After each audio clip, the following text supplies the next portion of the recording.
अस्सलाम वालेकुम दोस्तों, क्या हाल है जनाब? ठीक ठाक जी। दोस्तों आज मैं आपसे ये एक आँख के कतरे शेयर कर रहा हूँ जो कि कबूतरों की आंखें ख़राब होती हैं, उसके लिए ये बहुत ज़बरदस्त बहुत बेस्ट हैं।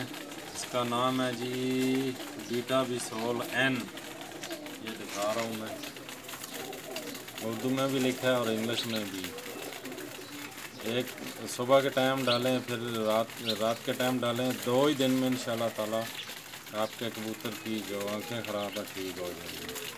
इसका नाम है जी बीटा बिसोल और दस्त है ये आँख के लिए।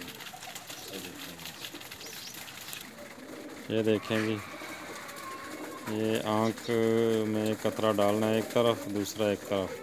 इंशाल्लाह 2 ही दिन में आपके कबूतर की आँख बिल्कुल ठीक हो जाएगी। ठीक है दोस्तों, इसके साथ ही इजाज़त चाहूँगा। अल्लाह हाफ़िज़ जी।